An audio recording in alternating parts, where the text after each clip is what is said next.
domingo a todos y bienvenido a las 6, La Merienda, el programa donde los geócratas nos divertimos analizando la actualidad desde el punto de vista del geógrafo. Vamos a empezar rápidamente con el análisis de la actualidad. No sé si están por aquí los geócratas, sí, los veo a todos en pantalla. Bueno, los iremos viendo a lo largo del programa. Análisis de la actualidad. Empezamos la semana fuerte, con Villarejo. Pues bueno, tuvo un accidente en la cárcel, todo normal cuando se trata de corrupción en este país, y acabó en el hospital. Exactamente. Decía el país, titulaba Villarejo hospitalizado tras presentar problemas de visión. Decía la noticia. Manifestó que padecía fuertes dolores de cabeza, visión doble, pérdida de movilidad del ojo izquierdo y desprendimiento del párpado del mismo lado. Fuentes de su defensa vinculan estos trastornos a la hipertensión arterial que padece el policía y del que es tratado de modo habitual por los servicios médicos penitenciarios. Hasta aquí todo normal en nuestro Estado de Derecho, ¿no? Bueno, no es la primera vez que alguien quiere tirar de la manta y acaba como el Rosario de la Aurora en este país. Desgraciadamente, hay una epidemia de catastróficas desdichas que hace que quienes van a cantar acaben en caja de pino o con el cerebro reseteado. Aunque pueda parecer sospechoso y es normal y humano pensar que pueda ser mucha casualidad, nada más lejos de la realidad. No hay por qué sospechar de un Estado que, salvando alguna mala gripe como los GAL o un ensañamiento totalmente justificado, por otra parte, con los enemigos de España, no ha dado muestras de malas artes. Pensar que la estructura del Estado puede vulnerar derechos humanos y las propias garantías democráticas es una ofensa hacia todos los demócratas. Y no vale recurrir a que las instituciones y las formas fueron herederas del franquismo, que sí, que lo fueron, hijo, pero peor estaban en Cuba. Cambiamos de noticia. Siguen los líos con la ley trans. La todopoderosa vicepresidenta Carmen Calvo decía que la ley trans, me preocupa la idea de pensar que se elige el género sin más que la mera voluntad o el deseo. Esto titulaba El Confidencial. Pablo Echenique decía por su parte que lamenta los argumentos crueles contra el colectivo vulnerable y se pregunta si el cambio de opinión del PSOE obedece a que Unidas Podemos esté en el gobierno y en concreto el Ministerio de Igualdad. La nueva ley que propone la ministra de Igualdad, perdón, consagra el derecho a la autodeterminación, entendido este como el derecho a que la mención del sexo en la documentación de una persona refleje su identidad sin necesidad de ser avalada por informes médicos. Se trata de un reclamo histórico de los colectivos LGTBI, que además se encuentra en el acuerdo de gobierno del PSOE y Unidas Podemos, así como en muchas de las proposiciones autonómicas presentadas por el PSOE en diferentes comunidades, y en la misma proposición de reforma de ley que el propio PSOE defendió en 2017. La cuestión es, ¿qué le ha pasado al PSOE? Pues basándome en la historia, yo digo que puede haber dos posibilidades. La primera, que les flojean las piernas como cada vez que se enfrentan a un cambio social importante. Otra es que tengan el miedo a ese nicho de votantes importantes en sus bases, conformado por un feminismo marujil poco ilustrado, adicto a desayunar con el hoy por hoy de la cadena SER y a vestirse de la carterana en Santa Águeda, del que Carmen Calvo, por cierto, es su máximo exponente. Sea como fuere, les recomiendo a los socialistas que se dejen llevar por el progreso para que así dentro de 10 años viejas glorias caídas en desgracia se puedan prostituir por los platos de televisión en busca de gloria a lo Antonio Miguel Carmona, reivindicando cómo el PSOE cumplió las promesas hechas al colectivo trans. Bueno, disculpen, vamos a ponernos ya serios.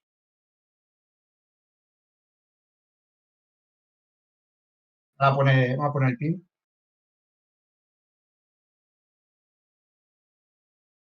Oh, ahí. Centenario del Partido Comunista de España. El glorioso Partido Comunista de España inicia los actos de su centenario aclamado por la prensa internacional e internacional. Así, agencias de noticias tan importantes como Europa Press titulaban "PCE se reivindica en su centenario ante la ultraderecha que busca su ilegalización y con la meta de más unidad popular". El camarada secretario Enrique Santiago se dirigió a un teatro que, de no ser por el virus generado por la globalización capitalista, hubiera estado repleto de jóvenes entre 50 y 60 años. También quiso dirigirse a las masas comunistas el compañero vicepresidente Pablo Iglesias, verdadero ideólogo del gobierno socialcomunista, de la democracia burguesa como paso para avanzar hacia una verdadera democracia popular. ¡Viva el Partido Comunista de España! Viva la futura Unión de Repúblicas Socialistas Ibéricas. Viva el socialismo del siglo XX. Bien, me quito ya de mi rol comunista, de mi rol activista, y vuelvo a mi rol de presentador. Soy muy torpe, no puedo quitar mi pin. Ahora. Antes de entrar en la tertulia, donde ya están por aquí los compañeros que van, valga la redundancia, a acompañarme, les quiero leer una cosa. Primer paso para prohibir la caza del lobo. Castilla y León rechaza de forma rotunda la medida tomada por 8 comunidades y el Ministerio de Transición Ecológica para incluir al animal en el listado de especies de protección. Quiñones, o sea, el consejero, ya está lo suficientemente protegido. Me sirve esta noticia para iniciar la tertulia. Gracias.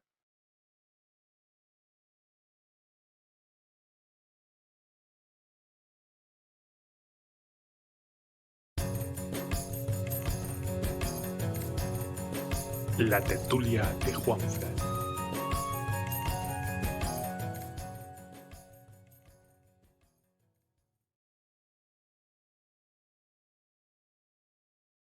Vale, ya están por aquí los compañeros. Está por ahí Kropotkin Hola, buenas tardes. y está por ahí M mayúscula. Buenas tardes, Juan Francisco, ¿qué tal? Muy buenas. Bueno, pues ese es el tema de la tertulia. ¿Qué os parece la nueva ley sobre protección del lobo? Viendo que antes ya estaba, por así decirlo, semiprotegido. Y bueno, una valoración general. ¿Empiezas tú, M?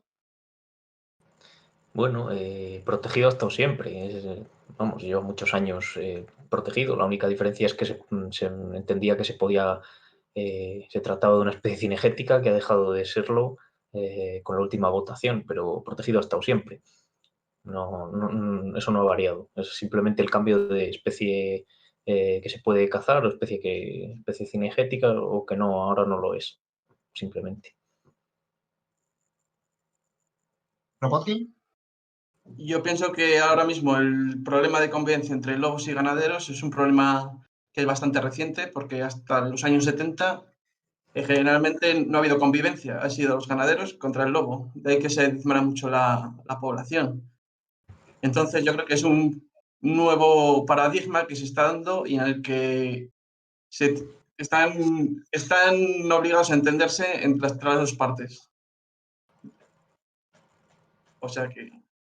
Sí, estoy de acuerdo, pero partiendo de la base están obligados a entenderse de las dos partes. Pero claro, aquí surge la idea. ¿Se pueden entender con este modelo de ganadería? Bueno, a ver, lo que es paradójico de esta situación es que haya sido el Ministerio para la Transición Ecológica y el reto demográfico, es decir, que es el ministerio que contiene los dos aspectos. Por lo tanto, en este caso es bastante contradictorio que el Ministerio para el Reto Demográfico apueste por una medida que evidentemente es un perjuicio para el sistema ganadero de las zonas rurales, eso está claro. Otra cosa es que haya que reinventarlo, pero según está planteado el modelo actual es perjudicial sacar al lobo de las especies cinegéticas, eso está claro. Yo creo que, a ver, volviendo a la comparación de los años 70, se ha cambiado mucho la forma de ganadería. Actualmente hay menos ganaderos, pero más cabezas de ganado. Mucho de ese ganado está sin vigilancia o está en semilibertad, semistabulado, y que no tiene una vigilancia que se lleve a cabo a través de perros carea, perros mastines. Por tanto, yo creo que también tiene que haber una profesionalización de la profesión de ganadero y, por otra parte, una dedicación más personal hacia la cuida del ganado diaria. M, ¿estás de acuerdo? Está claro, pero lo que hay que hacer es cambiar la percepción. Es decir, lo que no se puede es, desde un ministerio como es Agricultura, bueno, el nombre que tenga ahora, porque como le van cambiando de nombre todos los años, no puede ser que un ministerio se dedique a acudir a Europa cada 4 años a pedir más fondos para la PAC al estilo tradicional, al estilo productivista, y por otro lado el Ministerio de Reto Demográfico, en este caso, se encargue de todo lo contrario y es sabotear el sistema de productivista ganadero. Es decir, hay que ponerse de acuerdo y hay que hacer una transición hacia una ganadería de otro tipo. Yo creo que lo suyo sería volver a los métodos tradicionales de convivencia, es decir, el lobo ha estado ahí siempre y,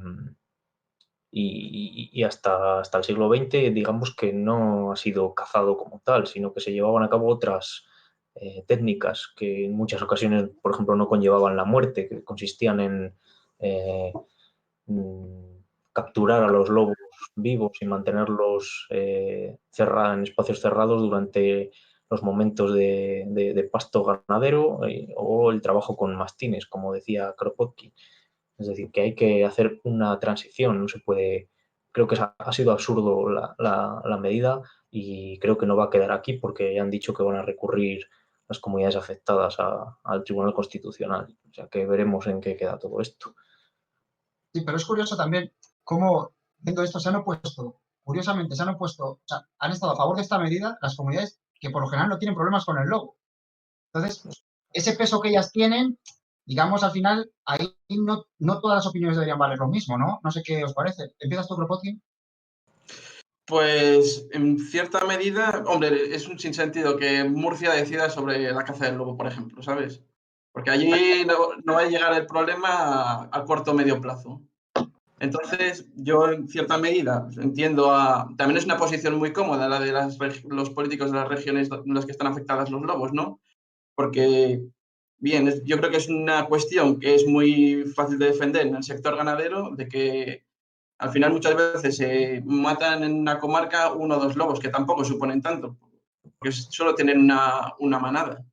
Entonces, para mí es casi una cuestión más de cara a la vista y yo creo que hace falta, como he dicho antes, una profesionalización, hace falta una concienciación del ganadero y un cambio en el paradigma, tanto a través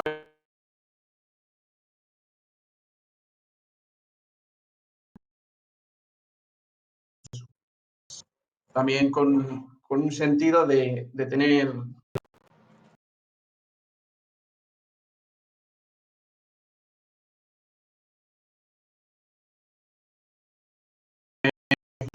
que no sé si yo creo que prohibir la caza no sé hasta qué punto, posiblemente en ciertos puntos, en lugares, haya que tener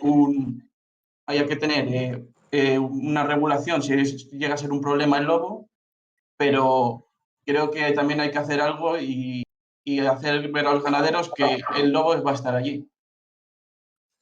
¿A ti qué te parece cómo se han comportado las comunidades? Bueno, en cierta medida es absurdo, ¿no? Pero está así montado la manera de decidir estas situaciones. Entonces, pues hay que aceptarlo. Es decir, en otras ocasiones será una autonomía que no tenga nada que ver con la pesca la que decida sobre esas cuestiones, como podría ser en este caso Castilla y León, ¿no? Es decir, que así son las reglas y hay que aceptarlas. Han decidido eso y yo creo que es una cosa que tenía que pasar tarde o temprano. Ahora, quizá no se ha hecho una transición adecuada hacia ese sistema, como se ha hecho en otros lugares de Europa o como lleva la PAC ya unos cuantos años intentando caminar hacia esa otra ganadería diferente mediante un sistema de cupo verde, pagando a aquellos ganaderos que hacen prácticas destinadas a la producción sostenible. Es decir, hay que cambiar, eso está claro. Que quizás ha sido apresurado, pues seguramente. Quería preguntaros, o sea, porque parece que los dos tenéis la idea de que con esta ganadería, con este tipo de ganadería, con este modelo, en sí o sea, la propuesta no va a ser positiva para el medio rural. Hay que cambiar el modelo de ganadería y tal. Entonces, ¿pensáis entonces que el Ministerio de Transición Ecológica, curiosamente, y reto demográfico, ¿no? Se ha equivocado y que esa parte de reto demográfico, eh, digamos, ha ido en contra? No sé, Kropotkin, ¿empiezas tú? Vale, en cierta medida sí que, pues posiblemente se hubiera necesitado una cierta transición, porque ha sido bastante tajante, pero por otro lado, no lo veo. ¿Me puedes repetir la pregunta? Se me ha ido. Sí, digo que si el Ministerio de Transición Ecológica y de Desarrollo Demográfico o Reto Demográfico, Sí. digamos que ha fallado en esa parte de reto demográfico, porque la acción con este tipo de ganadería, con este modelo, digamos, no va a ser positiva para atraer gente a los pueblos, para afrontar el reto demográfico. O sea, La ganadería extensiva es necesaria en el territorio porque en parte lo que hace es cuidar ese territorio, pero el reto demográfico se lleva pasando de él mucho tiempo. Y no solo con la ganadería extensiva, también con la ganadería intensiva, que se vende el hecho de que genera muchos empleos y posiblemente genere muchos problemas medioambientales, incluso un rechazo en el territorio a nuevas inversiones. Entonces, en cierta yo pienso que la ganadería extensiva es necesaria, es una opción para el mantenimiento de población en las zonas y también para un producto de calidad. Entonces yo creo que posiblemente mientras se debería haber una mayor compensación en el tema de ataques de lobos, más de lo que hay ahora, que ahora creo que está en el 65% de los gastos, y pienso que posiblemente en este periodo de transición deberían cubrirse más los gastos hacia los ganaderos. M, ¿qué te parece a ti? Claro. La pregunta que he hecho. Sí, eso es lo primero que he planteado. Es decir, que el Ministerio de Transición Ecológica y Reto Demográfico ha caído en una clara contradicción porque según está montado y a lo que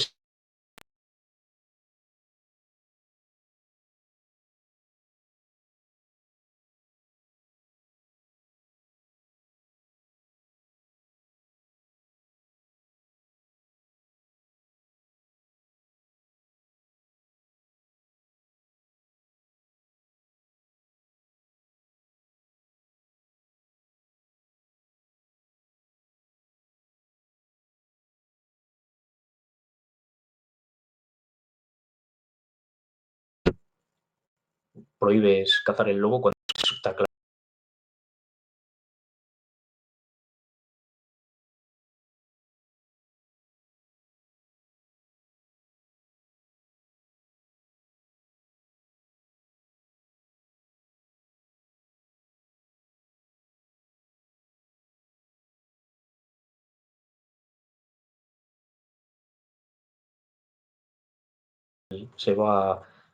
Tiene que ser una tendencia que se va a consolidar, la de que no se pueda matar al lobo, y lo que hay que caminar es hacia un sistema como tienen los parques regionales franceses, que es decir, modelos, o bueno, aquí en España se han puesto muy de moda las famosas reservas de la biosfera UNESCO, que lo que hacen es precisamente eso, es decir, prácticas agropecuarias sostenibles, y a cambio se les da un sello, una marca de calidad de ganadería sostenible que haga más competitivo su producto. Es decir, lo que pierden por un lado lo tienen que recuperar mediante marcas de garantía, como han puesto en marcha en Francia o como está poniendo en marcha UNESCO a través de las reservas de la biosfera. Esto tenía que pasar y yo creo que no debería tener vuelta atrás. Ahora, ¿que ha sido precipitado? Pues sí. En eso estoy de acuerdo con M mayúscula, de que en un futuro es a lo que se va a tender, a que haya una convivencia, y ahí está el ejemplo de Francia a través de las políticas de greening de la PAC, en el que tienen que convivir y que el respeto al medio ambiente tiene que ser un máximo en el medio rural, para la convivencia tanto del ser humano, que es necesario, como de ciertas especies.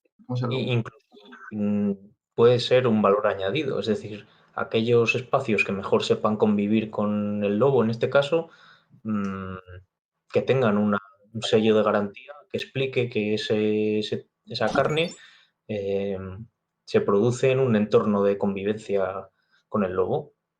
Hay que explicárselo a los consumidores, que quizá tengan un precio más elevado, pero a cambio estás favoreciendo un sistema de ganadería extensiva que convive con el lobo y que no daña un ecosistema más o menos natural. Vale. Bueno, vamos terminando. Eso último que has dicho dependerá de concienciar muchísimo, porque ahora mismo no veo yo la mentalidad conservadora del campo. Actualmente, Es la tendencia, pero es hacia lo que hay que ir. Es decir, todas las administraciones que son supraestatales nos dicen que tenemos que tender hacia eso. O sea que resistirse es absurdo. Bueno, vamos cerrando ya con la tertulia y nos vamos con Deportes se escriben con M.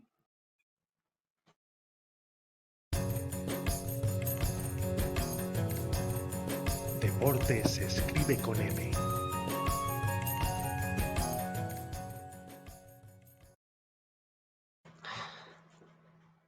Vale. Perdonad esta vez porque es que no me está entrando el sonido, no sé por qué. Entonces, a ver, antes de que empieces a hablar sobre,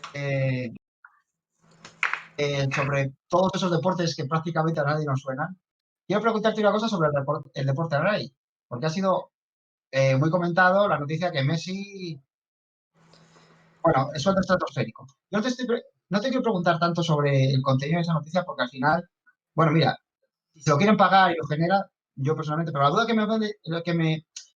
que me surge es, cuando se pone o sea, Messi, el sueldo de Messi arruina al Barça. O sea, cuando tenemos, digo tenemos porque soy culé, en el Barça un presidente que de verdad ha arruinado al Barça, el sueldo de Messi solo, el del mejor jugador de todos los tiempos, el que probablemente genera ese dinero y más, arruina al Barça.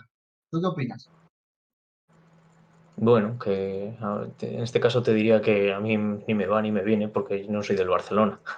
Pero, Con eh, este sueldo de Messi, los fichajes que haríais en el Pucera, ¿eh?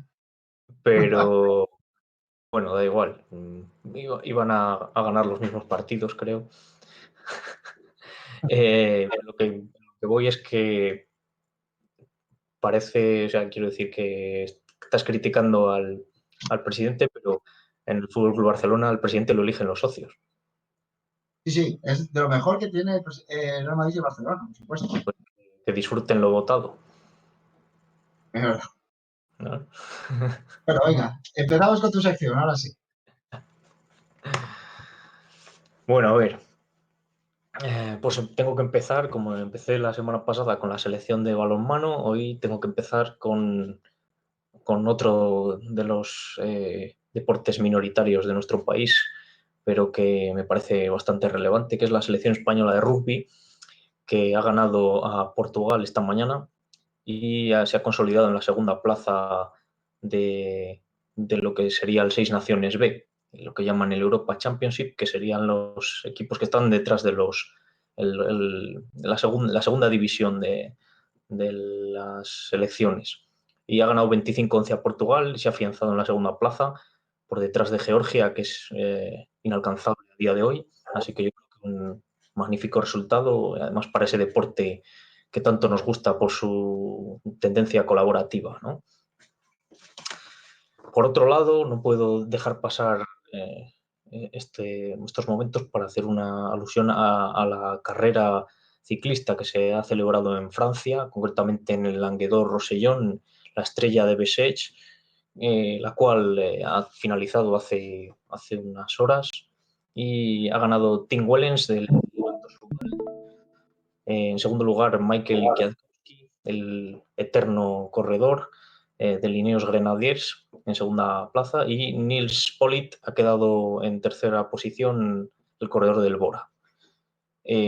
Por otro lado, pues igual que el año pasado, que la semana pasada hice referencia al famoso biatlón, ¿no? Ese magnífico deporte que compagina el tiro con carabina y el esquí de fondo. Hoy no puedo dejar pasar estos micrófonos para hacer una referencia al Mundial de Bobsleigh y Skeleton que se está celebrando en Altenberg, Alemania, y que podréis seguir hasta el 14 de febrero. Ha comenzado ¿Qué el va? viernes y que se va a prolongar hasta el 14 de febrero. Mundial ¿De qué de va, Bobsleigh y Skeleton. qué va ese deporte? Esos esquiadores que se montan en un trineo y se desplazan por un tubo de hielo Ah, mm, a través de ese tubo de hielo y gana el que menos tiempo tarda en hacer el recorrido. Seguro que eso lo hacemos en el Acuópolis. No, pero ahí va sin trineo. Pues eso es el bobsleigh, y el skeleton es el que van individuales tumbados encima de una tabla, que es previo al bobsleigh. Entonces podéis disfrutar de este magnífico deporte en el cual España evidentemente no participa y que se prolongará hasta el 14 de febrero. Esta mañana, perdón. Una cosa. De este deporte no participa, pero yo vi en una película que participaba Jamaica. Sí, muy famosa, la famosa selección de Jamaica de bobsleigh. ¿Ves? Como sí que lo conocías, pájaro. Sí, Bueno, cuando me lo has explicado sí sabía lo que era. Sí, sí. pues esta mañana se ha celebrado la carrera femenina doble, que van 2 mujeres en el trineo, y ha ganado un equipo estadounidense, en segunda posición Alemania y en tercera posición otro de los equipos alemanes, oro, plata y bronce. Y eso es todo por hoy en los deportes. Muchas gracias a M. Vamos con un comercialito, creo, ¿no? ¿Un anuncio?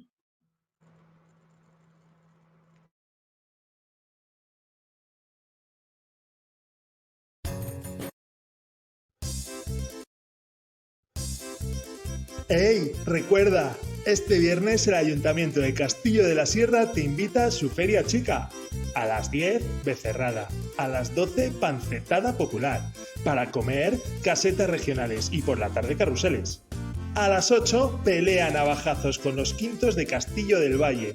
Pero no te olvides de la mascarilla, que la salud es lo primero. Y de noche, verbena. Excelentísimo Ayuntamiento de Castillo de la Sierra. ¡Moja! ¿Quieren verbenas?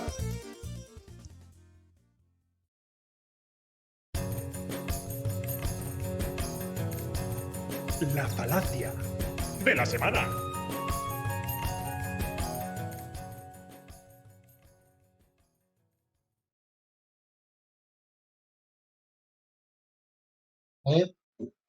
Seguimos aquí a las 6 de la merienda. Sigue M también con nosotros para hablar de la falacia de la semana. Gracias de nuevo por darme paso. Bueno, en esta ocasión vamos a acudir a una falacia que está muy de moda. Bueno, ha estado más de moda en los últimos meses, cuando diversos colectivos, activistas por los derechos indígenas, etcétera, derribaron ciertas estatuas de colonizadores americanos, recordaréis, ¿no? De Colón, o de las famosas estatuas de Fray Junípero Serra, que derribaron aludiendo que se trataba de despreciables hombres esclavistas que no merecían tener una estatua. Entonces, acudo a este ejemplo para demostrar en lo que consiste la famosa falacia del historiador, que trata de juzgar los hechos del presente, perdón, los hechos del pasado con la información actual. Es decir, está juzgando hechos que pasaron en otro contexto social, en otro contexto económico, en otro contexto en general de diversos tipos, y que los trata con la información que tenemos hoy en día, con la moral que tenemos hoy en día.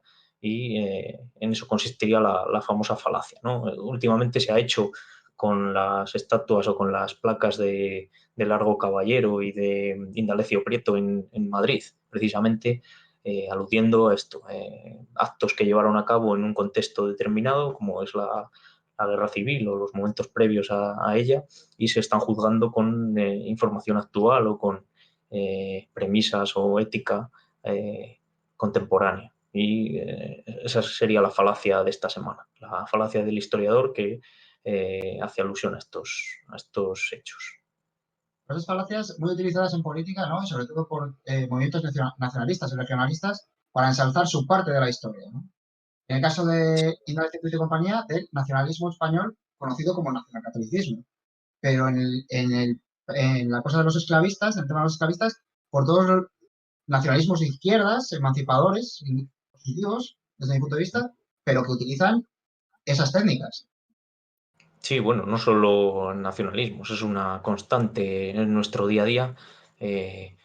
Diversos activistas por cualquier tipo de causa, de cualquier parte del espectro, que utilizan, juzgan hechos pasados con criterios éticos, morales, poniéndolos en un contexto actual. Eso es una constante, ¿no? Como los famosos comuneros de Castilla o el famoso Wilfredo el Pilós, ¿no? Catalán, o etcétera. Podemos, o Santiago Matamoros, ¿no? O el Cid.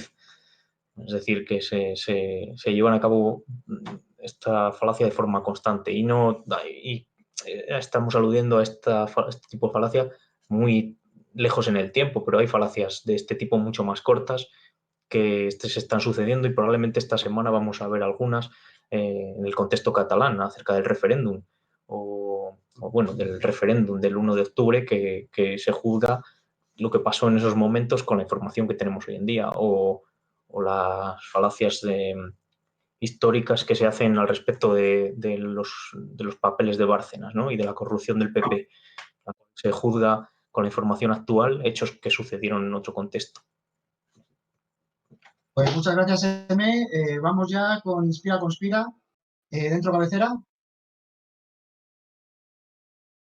Son las 5:30 en las Islas Canarias. En el resto de España son las 6:30. Y en Portugal son las 5:30 también.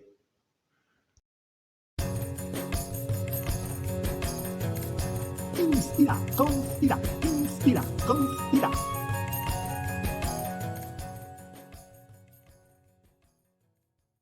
Pues ya estamos aquí en Inspira, Cocina Conspira. de Está con nosotros Brenda. Buenos días. Hola Brenda, ¿qué nos traes hoy? Pues hoy os voy a hablar de una conspiración. Bueno, lo primero, ¿os suena el caso de Myanmar, la antigua Birmania? El golpe que se ha dado. Sí. Golpe de Estado similar que se ha dado. Vale, se están poniendo ahora de moda los golpes auspiciados por un supuesto fraude electoral.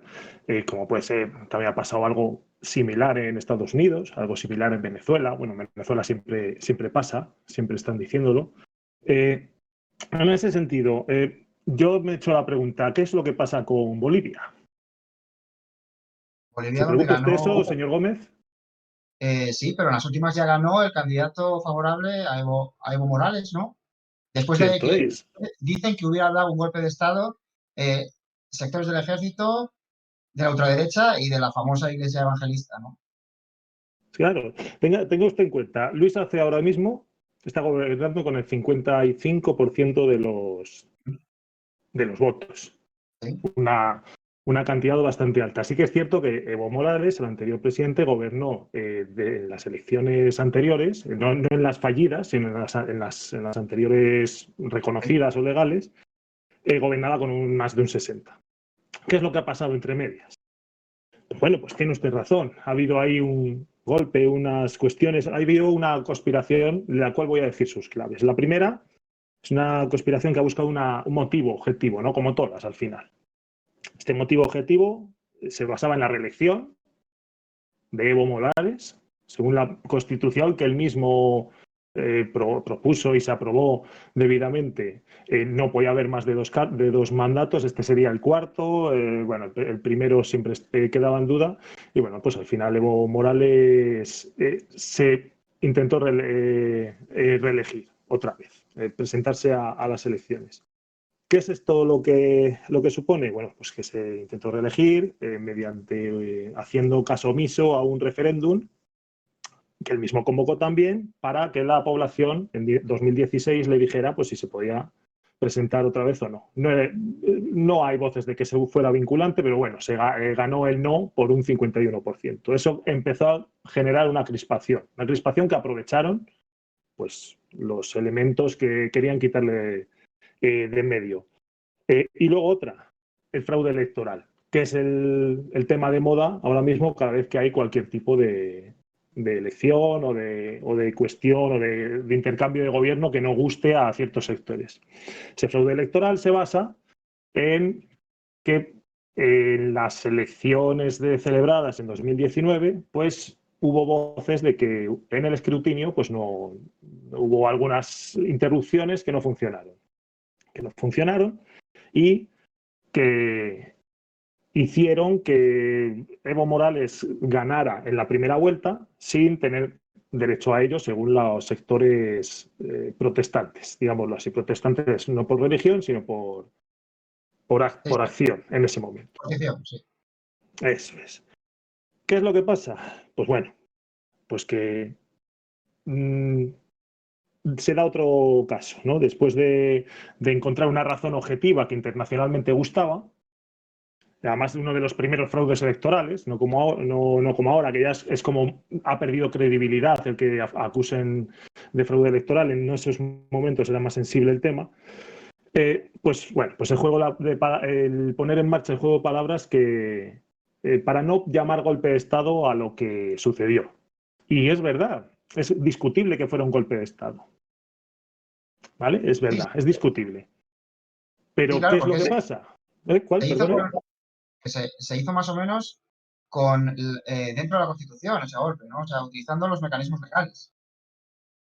Bueno, mecanismos legales habría que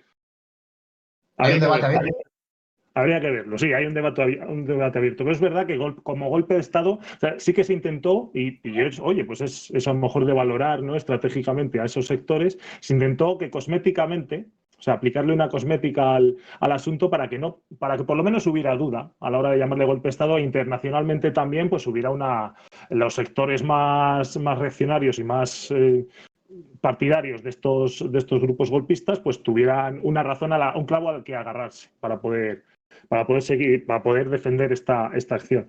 Básicamente lo que se hizo fue pues obligar a Evo Morales y a varios de sus miembros del equipo de gobierno, Senado, etcétera, a dimitir. Claro, a dimitir ese del país incluso. Eso, ¿cuál, perdone? Ese del país incluso, porque Evo Morales se fue del país, también el ex vicepresidente Linera.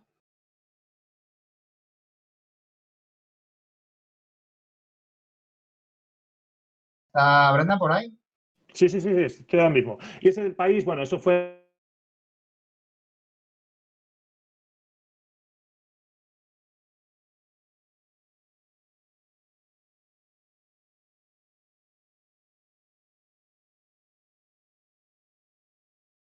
la verdad que eran parte de la amenaza de los cuerpos militares que sugirieron, entre comillas, esto se puede leer en muchos lugares, que sugirieron a estos miembros de gobierno que dimitieran. ¿Qué es lo que pasa? Que hubo un relevo que teóricamente desde la Constitución pues es válido. Un relevo que dice que no puede quedar un gobierno sin nadie al frente, y al haber dimitido el jefe de Estado, el vicepresidente, el presidente del Senado, el vicepresidente primero del Senado, el presidente de la Cámara de Diputados, pues la siguiente que estaba en el orden de sucesión para ese gobierno temporal, pues era la señora Áñez, que era vicepresidenta segunda del Senado. Es decir, cosméticamente, pues habían sabido a cuántos había que borrar del mapa en el sentido de hacerles dimitir y pues entonces para que pudiera entrar la persona que ellos consideraban que estuviera bien. Sí que es cierto que esto el Tribunal Constitucional Plurinacional lo validó. El problema a medias, un poco de manera dividida porque no había quórum o tal, pero bueno, llegó a funcionar. Ese Tribunal Constitucional, que fue el mismo al que criticaron cuando dio la razón a Evo Morales para presentarse por una cuarta vez. Que eso no se pone en comparación casi nunca. Eso, pues bueno, pues hace que se pueda defender internacionalmente pues una acción de este tipo. Aparte, también en la conspiración pues tuvo bastante interés el ver cómo se criticaba la violencia, el uso de la fuerza, el uso de violencia en algunos casos del gobierno de Evo Morales hacia los manifestantes. Y después, cuando entró la señora Áñez, pues obviamente había manifestantes del otro lado que también lo hacían, que recibían represión, que incluso se formularon leyes para que no pudiera, para poder darles estopa. Y bueno, pues ahí internacionalmente no oímos tanta queja. A partir de ahí, pues nada, pues el buscar el apoyo internacional y el buscar el silencio cuando las cosas cambian.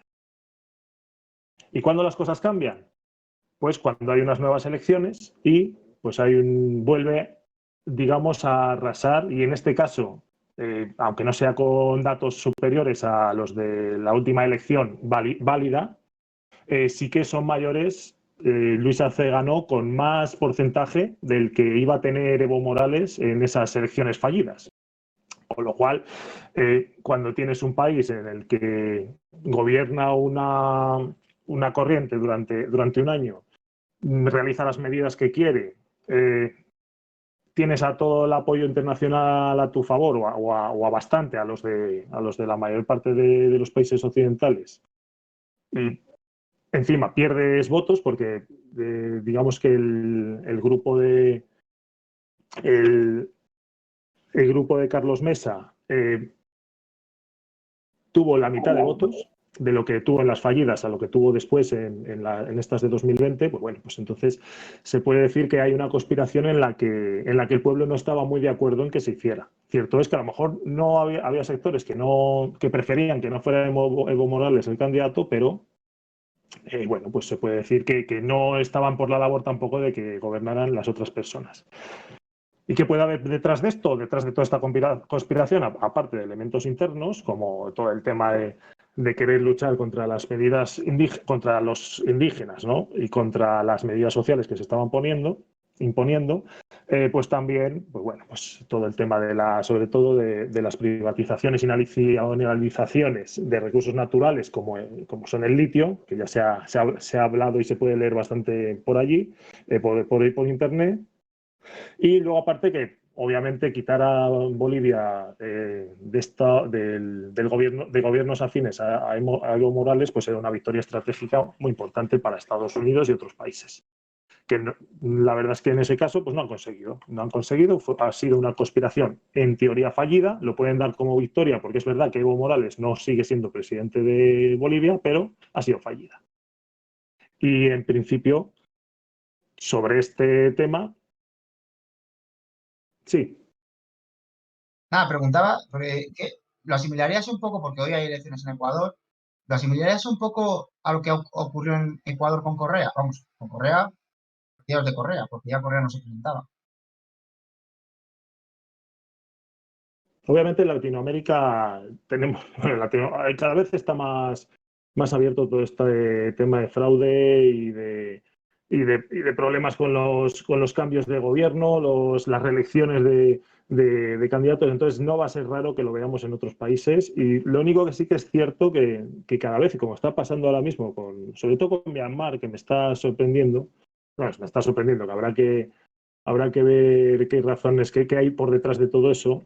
Ahora sí que se está, sobre todo desde las quejas de Trump, sí que se está ridiculizando más todas estas acusaciones de fraude y de estas cuestiones, sobre todo teniendo en cuenta que hay organismos ya internacionales que validan las elecciones y que incluso hay bastante división, que las de la propia Bolivia de 2019, hay bastante división en que fueran fraudulentas. Y si fueron fraudulentas, no significa tampoco que alteraran el resultado excesivamente, sino que supondrían una segunda vuelta que tampoco está claro que ganara.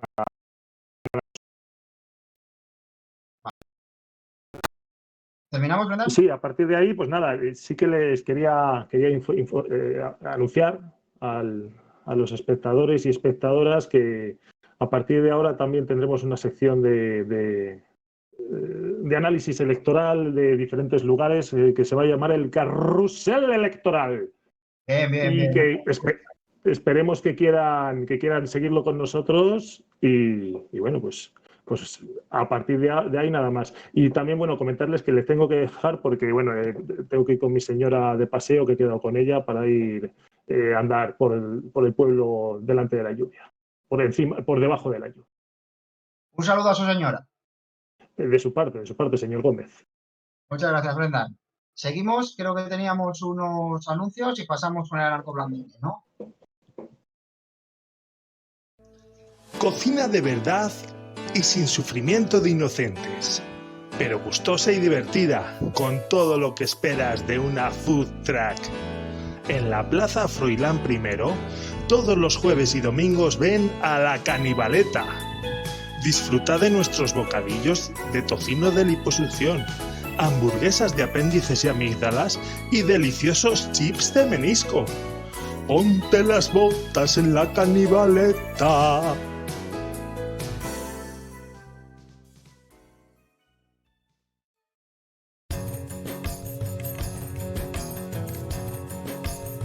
Crónicas de Narcoblandengue.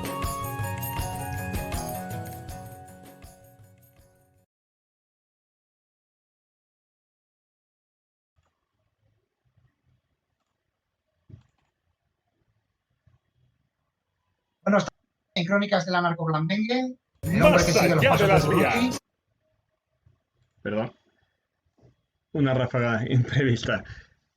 Bueno, buenas tardes. Aquí estamos. Aquí a tres cosas a la vez, como de costumbre. ¿Qué nos has preparado para hoy? ¿Qué has visto entre fogones, cuidar de los hijos que te han dejado ver? Pues poca cosa, pero bueno, alguna cosilla interesante sí.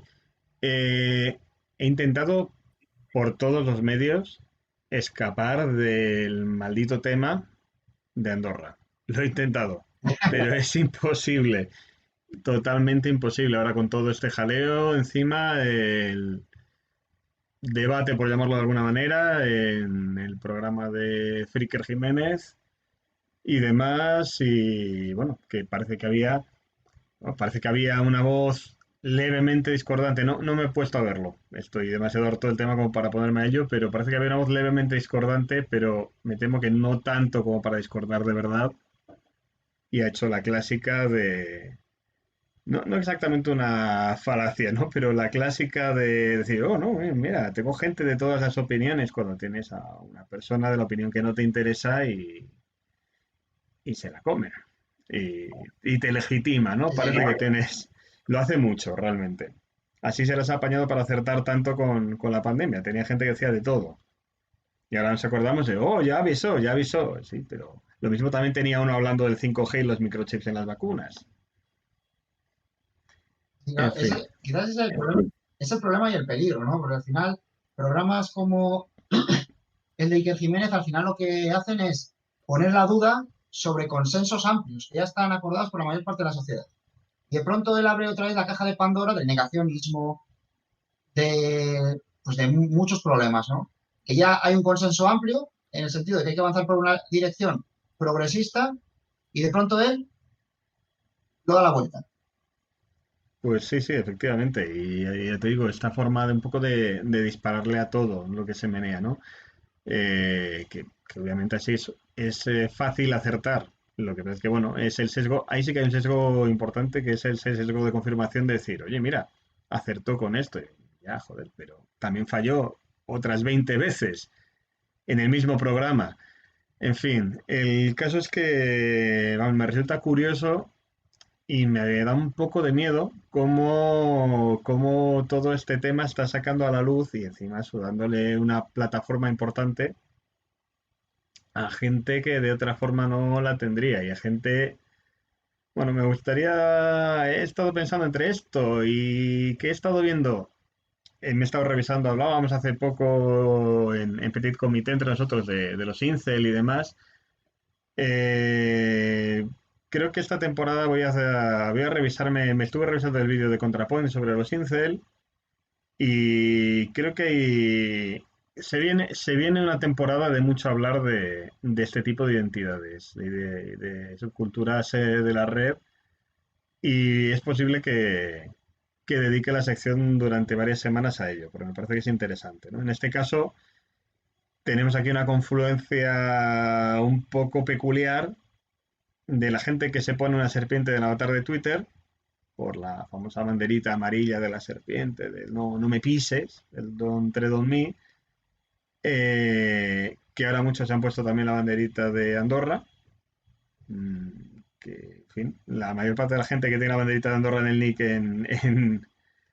en Twitter no es por orgullo patriótico andorrano, precisamente, no es porque sean de allí, es porque, bueno, son de los de la serpiente. y se une un poquito con una identidad que me gustaría un poco apuntar y dejarla apuntada para futuras ocasiones, que es la identidad gamer. Más una, es un poco un cruce entre simplemente una subcultura en Internet. Aquí en Twitch hay un epicentro fundamental de ello. Eh, Está ahí a caballo entre ser una subcultura y ha habido varios movimientos de un tiempo a esta parte que han querido un poco convertirla casi casi en una cuestión identitaria. El asunto es que es una identidad, no es, vamos a decir, no es una identidad cultural. eh, digamos, cuando hablamos de la trampa de la identidad, que entre nosotros siempre lo hablamos un montón, hay identidades que están ahí, que son las que son, identidades culturales. Tú, yo qué sé, eres cristiano, eres musulmán, eres judío, son cosas que te vienen, digamos, de casa, ¿no? Y es verdad que está la trampa de centrarlo todo en ello y olvidarte de otras cosas y de otros factores y centrarte en reivindicar únicamente esa identidad. Pero bueno, son identidades que yo creo que nadie puede negar. Puedes decir, oye, habría que darle más, menos importancia, pero nadie puede negarlas. Una identidad como la supuesta identidad gamer es una identidad que está construida en torno al consumo. Y no solo al consumo, al consumo conspicuo, al consumo aparente, ¿no? Es muy, muy, muy clásico ver a toda esta gente que hace valer su identidad como gamer, pues bueno, ¿cómo te diría yo? No sé quién para hablar con aquí las estanterías de libros, pero el clásico que hace valer su identidad gamer con sus estanterías de juegos y de muñequitos y demás, que son un poco como las credenciales, ¿no? La identidad friki, la identidad otaku, bueno, va un poco en esa línea. Pero bueno, creo que hay bastante filón ahí porque estamos viendo el enésimo ejemplo, me temo, de cómo una identidad que está basada en el consumo conspicuo es, vamos, es un arma cargada esperando a que la empuñe gente, pues en este caso con serpientes en el avatar, o que no quiere pagar tantos impuestos y se va a Andorra y demás, y que utiliza esa identidad como aglutinante de un montón de gente que va a tope con ellos. Así Pero ahora mismo, que los que señalan sí que están ganando. O sea, porque te quiero decir, sí que hay gamers, youtubers y tal, que se han posicionado en contra de la evasión fiscal, mm, pero al final la voz de quienes han ido a Andorra y de los programas a favor de ellos y de las, digamos, de los movimientos políticos a favor de ellos, se han escuchado muchísimo más. sí, sí, sí, yo te digo, encima están teniendo un altavoz tremendo.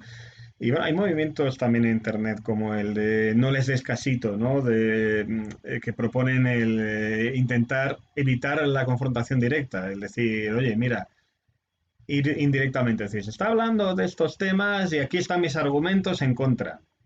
Pero no el decir, no el citar, no el responder, no el retuitear, no, como mucho, una captura de pantalla, cosas que, digamos, no alimenten al algoritmo, que no potencien ese mensaje indirectamente.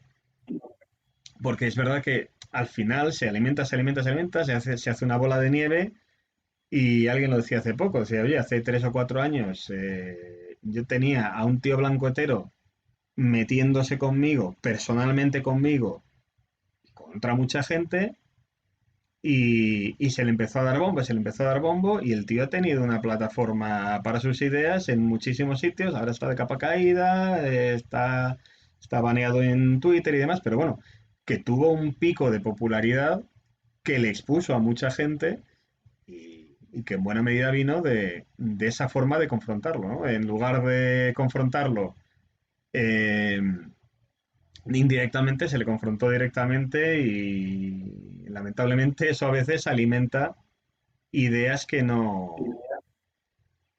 bueno, ideas que la gente que le confronta no quiere precisamente perpetuar, sino todo lo contrario. Con esto quizás está pasando un poco lo mismo. Pues si no hay nada más, ¿algo más que añadir? Poco más, bueno, es una cosa simplemente que le vi el otro día a Pedro Ballén en Twitter y que me gustó mucho sobre el tema y que me parece que lo resume bastante, que decía, cuando alguien que se va del país para pagar menos impuestos y entras a debatirle si los impuestos se están usando bien o se están usando mal, ya te ha timado. Ya te ha timado. Le has comprado el discurso. Le has comprado el marco. Y es un peligro. Y eso, y que no solo es él, es que es toda la gente que tiene detrás. Pues muchas gracias a Corbusuber, el anarcoblandengue, que no se va, a pesar de que por ahí aparecen sus hijos, no se va, sigue la técnica. Y empezamos con Barrio Obrero, Orgullo de Barrio, el mundo más... Venga, dentro.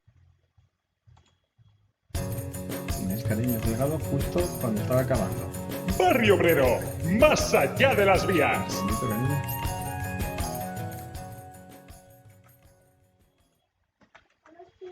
Varias cosas. Eso será algo también. Ya está con nosotros Kropotkin otra vez Dame un segundo, para hablarnos Sí, de las dame un anécdotas que él momento. vive día a día en un barrio segregado del centro, ¿no? Bueno, segregado, sí. No vivo muy lejos del centro, pero estoy segregado por una barrera como es la vía.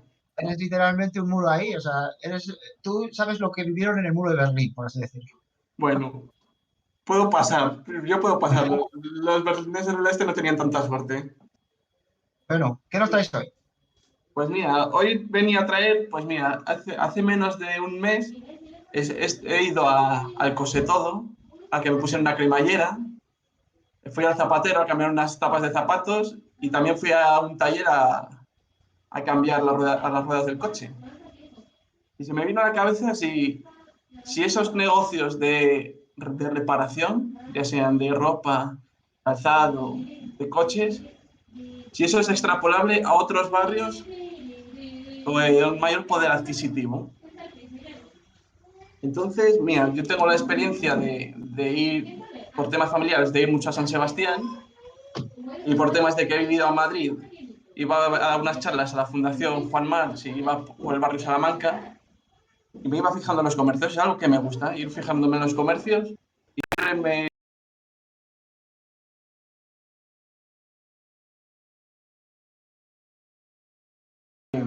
Bueno, mi labor de investigación al respecto se ha basado en buscar muchos tipos de comercios a través de Google Maps. Y me lleva una sorpresa porque me formuló una hipótesis, esa hipótesis, y esos negocios de reparación. Yo tenía la hipótesis de que iba a haber más en los barrios obreros, y en cierta medida un poco sí pasa, pero no hay esa correlación absoluta de que esos tipos de comercios no existan o hay ya pocos, ¿no? Es verdad que igual ciertos negocios como los de talleres de automóviles sí que hay menos en esos barrios acomodados.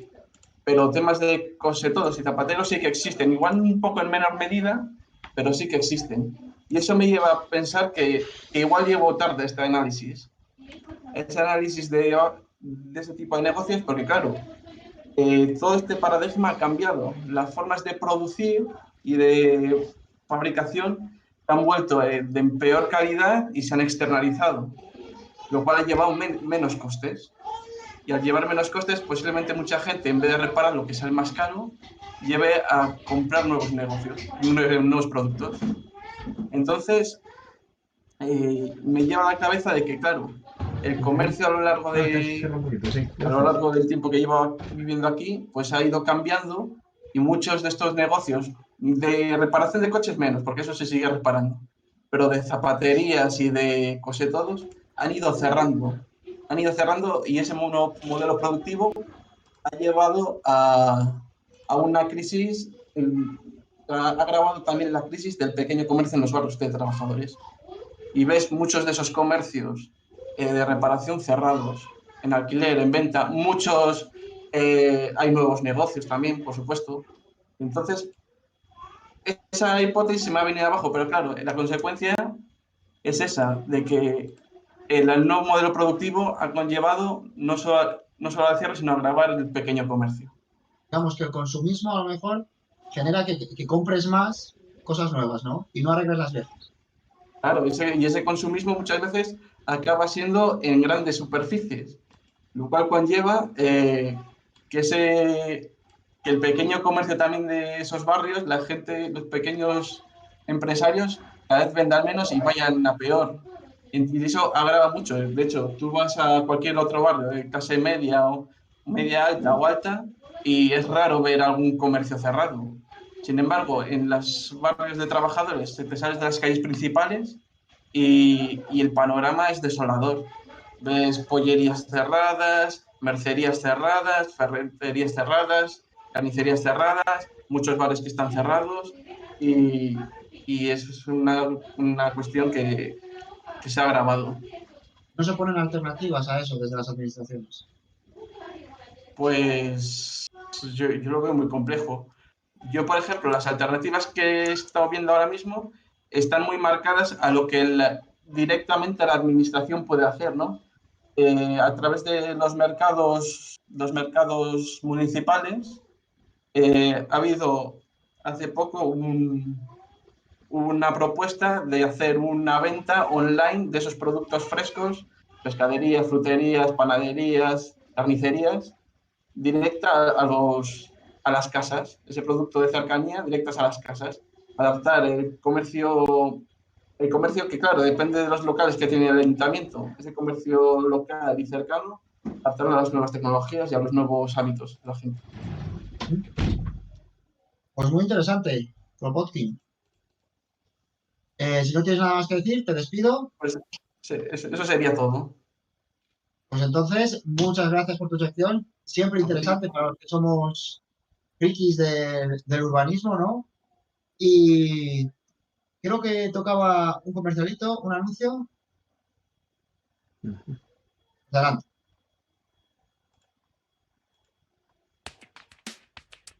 Llegó el invento definitivo.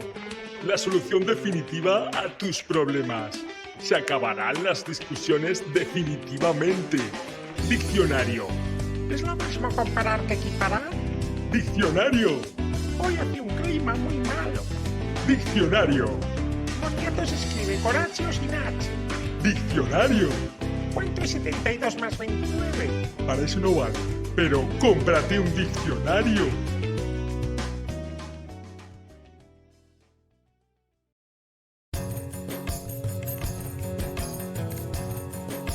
La turbera infinita.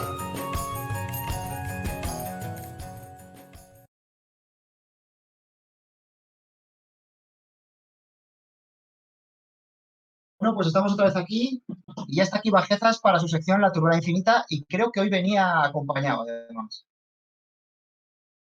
Bueno, simplemente buenas tardes a todos y simplemente traeré un experto para que me confirme una de mis sospechas en relación a uno de esos tweets relacionados con la geografía que tanto nos escaman.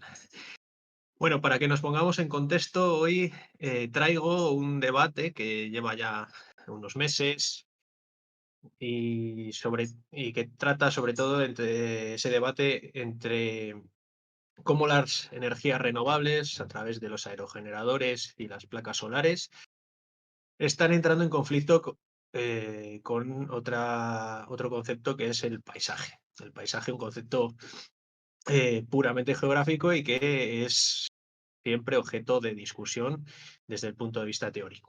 Bueno, aquí os pongo un contexto, por ejemplo, hay muchas noticias, pero una de ellas sería esta que traigo aquí del diario.es, un parque eólico amenaza el paisaje de uno de los iconos del Camino de Santiago, la Cruz de Fierro. Bueno, este simplemente es para contextualizar esta noticia y yo me voy aquí a algunos tweets, como la semana pasada, y un tal Cómeme el Donut, que sujeta una rosquilla de esas que se come Homer con una mano. Y comenta, los progres que no quieren energía nuclear, dos puntos, pero punto, no 2 puntos de 2 puntos. Pero que se quejan que los aerogeneradores afean el paisaje y que las plantas solares son fascistas. Punto, punto.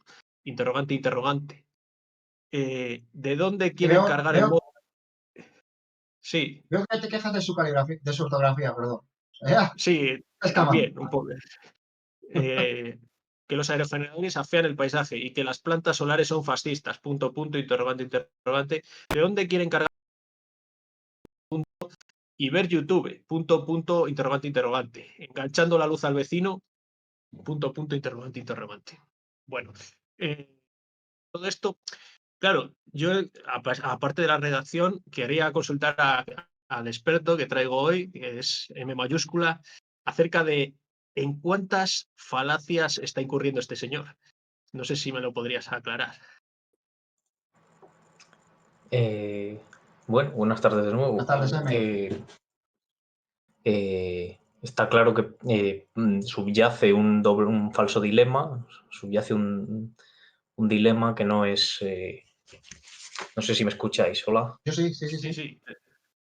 Subyace un falso dilema que está por detrás, ¿no? Que está poniendo en comparación, está dándonos a elegir entre cargar el móvil o no cargar el móvil. Pero también tiene una falacia de ad consequentia, aunque se llama, que es plantear una premisa que va a derivar sí o sí en una consecuencia, que no, y realmente es una falacia porque esa premisa no tiene por qué derivar en esa consecuencia. Es decir, que hay una falacia subyacente de falso dilema y una falacia argumentativa de ad consequentiam, de falsa consecuencia. Y por otro lado, también he de decir que en este caso el colaborador Bajezas está incurriendo también en una falacia que es la del hombre de paja, que está desprestigiando el argumento del tuitero a través de un ataque a su ortografía. Bueno, no quise dejar pasar esa ortografía tan dañina para los ojos. Pero bueno, No, es cierto. El argumento no tiene nada que ver con su ortografía. Vale, centrándonos Cuidado con M, que es la persona más pesada con el lenguaje de la historia y ahora ataca a otro hablando de la ortografía. Sin acritud. Bueno, no pasa nada. Todos incurrimos en falacias. Pero bueno, gracias en todo caso, M mayúscula, por aclararme esas falacias. Y además de esas falacias, también atribuye a que los progres, esos supuestos progres, son los que se quejan. Bueno, pues aquí traigo a los supuestos progres que se quejan. Y realmente no son muy progres, porque si dentro de la categoría progre se incluye como esa gente procedente del medio urbano, porque realmente los que se quejan son los de los pueblos. Y aquí tenemos opiniones de la población local. Bueno, pues por ejemplo, Valderrey en la Sequeda, una comarca muy despoblada de León, da un no rotundo al proyecto solar de Solar Century. En Matarraña, en el Bajo Aragón, en pie de guerra contra un proyecto eólico que destruiría su paisaje. Y otra vez en León, en la montaña de León, Pegreiru. Para el gobierno de la Junta de Castilla y León, este es un sitio cojonudo para instalar aerogeneradores de casi 200 metros de altura. Y pone una foto de la cordillera cantábrica, del Parque Natural de las Ubiñas. A lo que añade, todo sea para que Naturgy y Florentino hagan caja. Los impuestos, si eso, los pagarían en Madrid. En Madrid, con suerte. Ya podrían irse incluso a Andorra. Pero a todo esto, bueno, esos supuestos progres de pueblo, pues están mal atribuidos, por lo visto, y bueno, siempre nos aparece una solución a todos estos problemas, que suele ser la solución entrepreneurs, entrepreneurs. No os preocupéis. Bueno, pues aquí aparece una energética de estas, que no la conozco muy bien, y dice, puesta en marcha de los aerogeneradores que se integran en el paisaje Gran Canario. Bueno, pues os ilustro la foto, es una imagen de unos aerogeneradores en Gran Canaria, en los cuales les han pintado el tronco, es decir, el poste que sujeta la hélice, lo han pintado marrón, como camuflado con el entorno. Bueno, como siempre hay ideas entrepreneur, innovadores, que me recuerdan a cuando una startup extremeña puso una pegatina de una bellota en la parte trasera de un iPhone. Esa solución startup. Bueno, en todo caso, tengo que aclararles a estos de la startup que los aerogeneradores no se integran en el paisaje. Lo que hacen es modificarlo. Modifican el paisaje porque el paisaje en sí mismo es una construcción social y modifican el carácter productivo energético del paisaje. Es decir, un paisaje que antes era eminentemente agrario, ahora pasa a ser de producción energética. Por lo tanto, se están centrando exclusivamente en el componente material del paisaje. Es decir, Y en la forma en que el paisaje genera dinero. Porque prácticamente los dueños de las tierras es sentarse y cobrar. sí, claro, pero bueno, es la interpretación errónea. El paisaje no se destruye, se transforma en otro carácter el paisaje. Y esta es la conclusión. Entonces, bueno, quien nos esté viendo puede hacerse una idea de este debate del que seguiremos hablando seguramente, porque irá en aumento. Las placas solares cada vez van a ocupar más espacio y los aerogeneradores van a ocupar todas nuestras montañas. Habrá Desde que... luego, un debate apasionante la modificación del paisaje. O sea, realmente seguro que seguimos tratando este programa. Sí, y Por favor. sí, y os traía una recomendación gastronómica que no sé si os interesa. Por supuesto, aquí nos gusta mucho comer y beber. Sí, sí, sí. Bueno, pues bien, me gustaría recomendaros la berza. Ahora en invierno, comer mucha berza. Escuchan a este Aparte, chico de aquí, por favor. Ahora mismo. sí, sí. Lo digo porque es un producto que se puede cosechar, que se puede recoger en invierno en las huertas y es un gran componente para todos esos caldos a los que se les puede echar restos de carne o arroz, fideos, de todo tipo, hacer todo tipo de caldos, muy nutritivos, entras en calor, barato y acompañado con un buen vino, pues siempre es algo agradable. Ya, pero si el caldo es de hueso de jamón, mejor que de berza. No sé. Bueno, sí, yo le eché un poco de hueso, pero se puede echar de todo ahí. La berza combina con todo. Bueno, pues muchas gracias, Bajezas. Está por aquí ya Mala Uva, porque vamos a hablar de vinos con ella en el terruño de Tro Cabecera.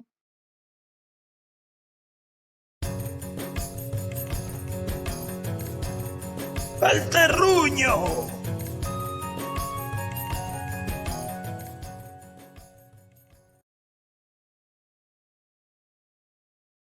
Vale, muchas gracias a la técnica. Mala Uva, ¿de qué nos vas a hablar hoy? Sí, hola, buenas tardes a todos. Buenas tardes. ¿Qué tal? ¿Cómo andamos con estas circunstancias de limitaciones y restricciones?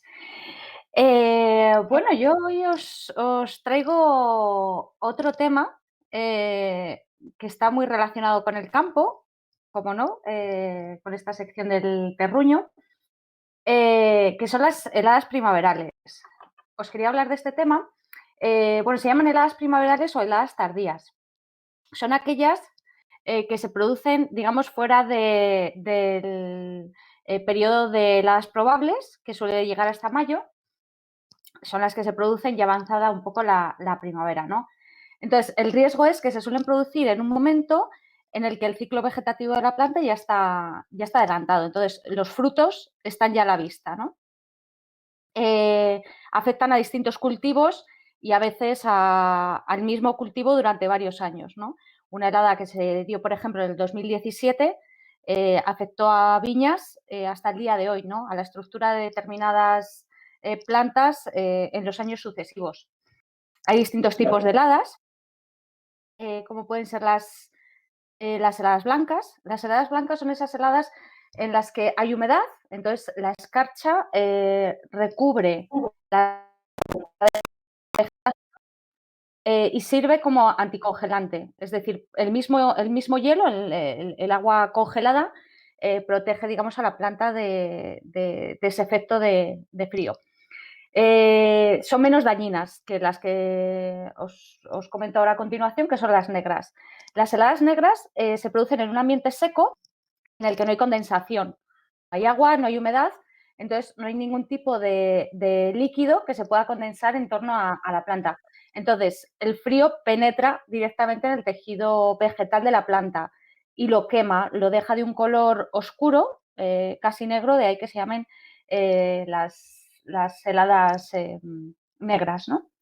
Luego hay otras, como las de advección, que bueno, se producen sin inversión térmica debido a grandes masas de aire frío, también las de radiación, que son muy habituales aquí en los fondos de valle, ¿no? Por enfriamiento del suelo. Bueno, os quería hablar, por ejemplo, de los riesgos que suponen estas heladas para los cultivos. Os voy a poner un ejemplo. En el 2017 se produjeron distintos factores que provocaron una helada primaveral pues muy, muy potente, ¿no? Por un lado, una bolsa de aire frío a toda la parte sur de Europa, sobre todo España, Francia, bueno, y el este de Alemania, y eso se juntó con un tiempo anticiclónico. Entonces, estamos hablando de que las noches eran muy despejadas y que apenas se disponía de viento, ¿no? El viento es muy importante en este fenómeno meteorológico porque puede ayudar al movimiento del aire, ¿no? A que las distintas capas de aire que hay sobre el suelo se puedan invertir o no, ¿no? Se puedan mover o no.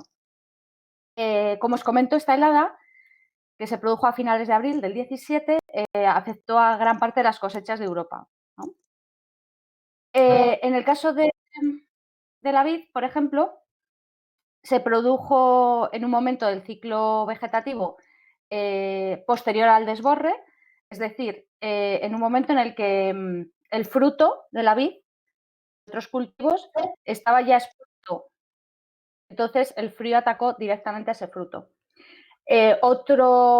Otra circunstancia que se añadió a este año, a esta cosecha, es que el ciclo vegetativo de la planta venía adelantado. Fue un año que apenas llovió, hubo muchísima sequía en el 2017, las temperaturas fueron muy suaves en invierno.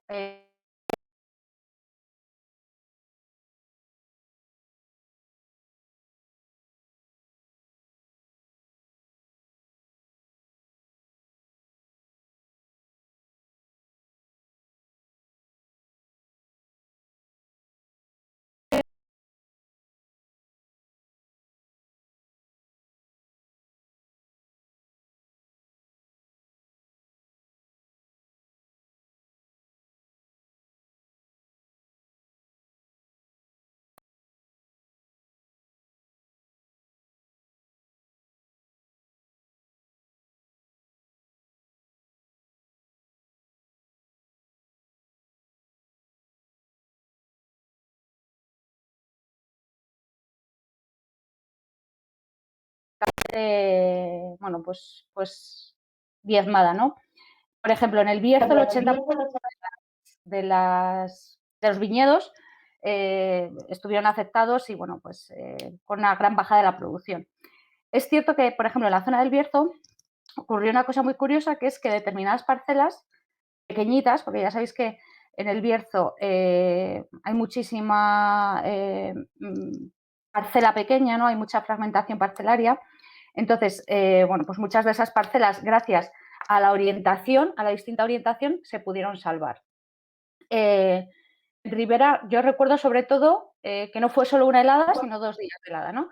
La noche del jueves 27 de abril al 28 y la segunda helada fue del 30 de abril al 1 de mayo, ¿no? Sobre todo en la primera helada, pensad que hubo picos de 5 grados bajo cero y que esas temperaturas bajo cero se mantuvieron durante más de 5 horas. En Burgos llegaron a menos 10 grados bajo cero entre el 27 y el 28 de abril. ¿Qué efectos tuvo esto? Pues lo primero, los rendimientos. Una merma impresionante de los rendimientos. Por otro lado, estamos hablando de que fue una cosecha y una añada pues muy heterogénea, porque depende de donde tuvieses los viñedos o si los tenía repartidos, o incluso la zona baja de una parcela fue afectada, la zona alta no. Luego también marcó las siguientes añadas, porque cuando las plantas están brotando, si se les quema pues ese brote, los años siguientes tienes que ir podando en función para salvar esa estructura, ¿no?, de la planta. Bueno, para explicar un poquito pues parte del paisaje, ¿no?, que podemos ver habitualmente, os comentaré algunos tipos de protección que son bastante curiosos, algunos de ellos. Frente a estas heladas tardías, que bueno, que nadie está exento, ¿no? No hay ninguna zona que pueda evitarlo de ninguna manera, pero sí mitigarlo, ¿no? Por ejemplo, todo el tema de crear corrientes de aire. Estamos hablando de que el problema no es que baje la temperatura muchísimo, el problema es que baje durante muchas horas. Entonces, lo que estamos intentando es mover el aire para que el aire frío no se quede estancado en la planta. ¿Cómo? Pues, por ejemplo, con fuegos entre los lineos de viñedo. Esto es muy habitual en Francia, por ejemplo, ¿no? Aunque es caro y, bueno, pues la verdad es que sigue bastante mano de obra. Otra solución son los molinos o ventiladores, que podéis ver, por ejemplo, si hacéis esta maravillosa ruta hacia Peñafiel, Aranda, la no autovía del Duero, o la poco autovía del Duero, pues ahí podéis ir viendo distintos molinos, ¿no? Este es un tema que a lo mejor otro día podríamos tratar, la no autovía como soriana que soy. Pero bueno, centrémonos en las heladas. Entonces, bueno, pues no sé si me dices algo. Sí, perdón. Que sería muy interesante porque además tiene mucho que ver con el viñedo, o dicen que tiene que ver con el viñedo. Me lo apunto como tema para exponeroslo otro día, sí. Bueno, sí, tiene que ver con el viñedo, tiene que ver con intereses, ya no solo empresariales o privados, como políticos, bueno, etcétera, etcétera. Eso lo dejamos para otro. Sí, me lo apunto. Entonces, bueno, podéis ver en esa ruta distintos molinos o ventiladores de unos 10, 15 metros que lo que precisamente intentan es cambiar, o sea, mover las masas de aire, ¿no? Entonces, el aire cálido que está por encima lo mueven hacia abajo. A veces tienen incluso, los propios molinos tienen en su base quemadores de propano para calentar ese aire, ¿no? Otra de las soluciones es escoger dónde plantar el viñedo, ¿no? Se ha visto, bueno, y si lo razonamos es lógico, que los cultivos que se plantan en pendientes tienen naturalmente más movimiento de aire, ¿no?, que en el fondo del valle. Entonces, esa es una de las soluciones naturales para evitar las heladas. Bueno, para evitar las heladas tardías no, porque no se pueden evitar, sino evitar que te afecte lo menos posible. Aparte de la pendiente, la orientación. Una orientación norte, pues lo que estás consiguiendo es que la luz solar, el amanecer, llegue más tarde y te caliente más tarde la planta, ¿no? Y bueno, esto un poquito, os quería hablar así de un tema relacionado, ¿no?, bueno, pues con agricultura, paisaje, etcétera. Pero en las últimas horas me ha surgido otro tema que también quería poner un poco sobre la mesa, porque, bueno, sobre todo porque me hace pensar, ¿no?, y me hace reflexionar.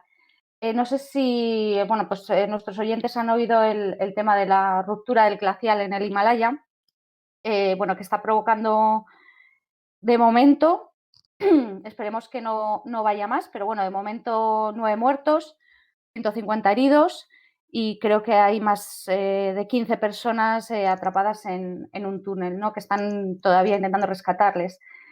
Esto ha ocurrido en el norte de la India, en el distrito de Chamoli, que está al pie de la cordillera del Himalaya, como a 500 kilómetros al norte de Nueva Delhi, ¿no? Es un poco la zona donde nace el Ganges.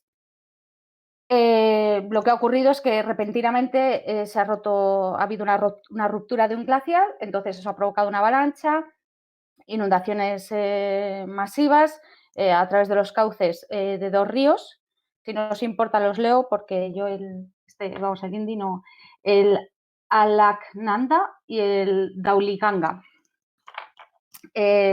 Bueno, esto ha provocado también rupturas de puentes, de carreteras, y en lo que me quiero centrar, en una presa, una central hidroeléctrica con su presa. La mayoría de esos 150 desaparecidos, que os comentaba, son trabajadores precisamente de esta central hidroeléctrica de Risuganga, se llama. Bueno, no en vano, esta misma región ya fue testigo en junio de 2013 de una serie de riadas, corrimientos de tierra, derrumbes que provocaron las lluvias de un monzón que venía adelantado, ¿no? Estas circunstancias, bueno, este hecho fue bautizado como el tsunami del Himalaya, ¿no? Por todos los destrozos que causó, y en él murieron cerca de 7.000 personas, entre muertos y desaparecidos. Entonces, yo quería poner un poco sobre la mesa, bueno, esa preocupación, ¿no? Bueno, como ciudadana y como un poco voz crítica desde, bueno, pues un poco mi formación también como geógrafa, ¿no? De que yo creo que se debería de revisar la viabilidad y la seguridad de ciertos proyectos hidroeléctricos, ya no solo por su impacto ambiental, que también da para hablar largo y tendido, sino sobre todo porque en ciertas zonas, como esta de la que estamos hablando, los ríos transcurren con gran fuerza, pero también con grandes riesgos, ¿no? Y bueno, para aclarar un poquito más sobre el tema, está por aquí nuestro compañero Bajezas, que bueno, pues me gustaría que nos diese un poco más de luz sobre el asunto. Buenas tardes, Malauba. Buenas tardes de nuevo. Buenas A mí no me tardes. saludes. Yo siempre saludo. Nada, simplemente yo solo puedo aclarar lo que tiene que ver con el proceso de ruptura de un glaciar. Bueno, esto para ilustrarnos cómo ocurre, pensad en una pechuga de pollo que tenéis en el congelador y que sacáis a la encimera de la cocina y la ponéis a descongelar a temperatura ambiente. Al cabo de un tiempo veréis que por encima continúa congelada y que por debajo está blandita ya la carne. Bueno, pues lo mismo ocurre con los glaciares. Los glaciares funden por debajo. Cuando se aumenta la temperatura, como está ocurriendo ahora mismo en la Tierra, pues los glaciares empiezan a fundir por debajo, sobre todo en época de altas temperaturas. Y lógicamente ese agua queda embalsada, retenida por un obstáculo que está justo en la parte inferior del glaciar, que se llama morrena. Bueno, pues todo ese agua embalsada, lógicamente, hace que el hielo o bien pueda flotar sobre ese agua, o bien pueda servir para que el hielo al caer genere una ola que salte por encima de ese obstáculo, que es la morrena. Entonces, en este caso, no conozco el área bien, pero puede haber ocurrido eso, ¿no? Que el hielo haya caído, como cuando tiramos a alguien a una piscina, salpica por encima de la morrena y toda esa gran ola pues cae vaya abajo. Ese sería un poco el proceso que puede haber ocurrido. Y en terminología geomorfológica suele denominarse outburst en inglés. Es como un desborde del glaciar. Y luego genera depósitos, rocas vaya abajo que bueno, son identificadas. Se pueden analizar varios fenómenos de este tipo en el pasado. No sé si con esto, Malauba, te ha aclarado algo. Muchas gracias, Bajezas. Vamos, sobre todo por los símiles, que la verdad es que ayudan mucho a imaginarse, ¿no? el proceso, ¿no? Porque, bueno, ruptura de glacial suena un poco abstracto y tú has conseguido acercarlo a bueno, pues a algo cotidiano, ¿no? A hacérnoslo ver, ¿no? Y entender. Bueno, yo también me quedo un poco con esa rabia, ¿no? De que sea una zona en la que ya han ocurrido cosas y en las que, bueno, pues se mantengan esa central hidroeléctrica, que no sé hasta qué punto es segura a nivel de riesgos naturales. Pero bueno, nada, yo por mi parte encantada de estar con vosotros otra semana más. Salud y buen vino, y me apunto los temas que me vais comentando. Salud y República, Ana. Muchas gracias. Gracias a vosotros. Bueno, vamos con unos, para terminar, con unos anuncios y con la opinión de mierda de la que está encargada Bajezas esta semana.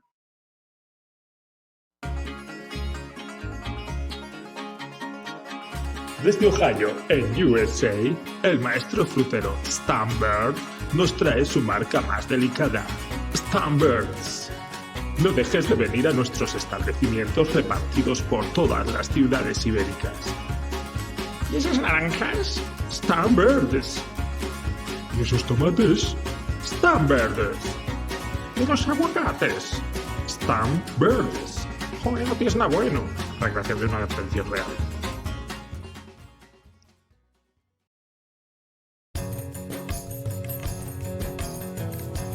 En el último minuto, el dietario de la semana.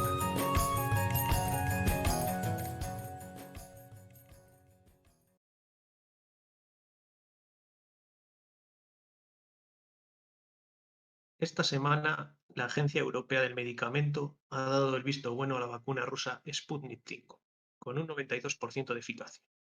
Incluso el gobierno ruso ofrece a la Unión Europea 100 millones de dosis. Sabemos que esta vacuna estaba lista ya en otoño, pero se cuestionó por los medios de comunicación. ¿Acaso podría esta vacuna haber salvado vidas al haberse inyectado con mayor antelación? ¿Han sido prejuicios occidentales capitalistas los que han tratado de convencernos que la vacuna rusa no funcionaba para no otorgar la victoria científica a las estructuras heredadas del socialismo? La Sputnik V ha sido elaborada por el Instituto Gamaleya, que realizó vacunaciones masivas en la URSS de difteria y tifus y posee una de las mayores colecciones de virus del mundo. ¿Había motivos para dudar de un instituto heredero del segundo punto de vacunación de rabia en el mundo y que ha desarrollado 2 vacunas contra el ébola? Todo esto me hace pensar si no deberíamos empezar a tomarnos en serio lo que producen países que no están alineados geopolíticamente con nosotros. Spasiba. Gracias, Bajezas. Bueno, pues aquí terminamos. Muchas gracias a todos y pedir perdón porque nos hemos pasado 35 minutos de la hora. Esto habrá que irlo mejorando. El primero yo. Y nos vemos la semana que viene a las 6. Muchas gracias. Hasta la próxima. Nosotros damos un toque musical a nuestros anuncios publicitarios con audionautics.com. Música gratuita bajo licencia Creative Commons, está compuesta y producida por Jason Shaw. Cientos de pistas clasificadas por estados de ánimo, con la única condición de hacer mención a audionautics.com. Música libre en audionautics.com.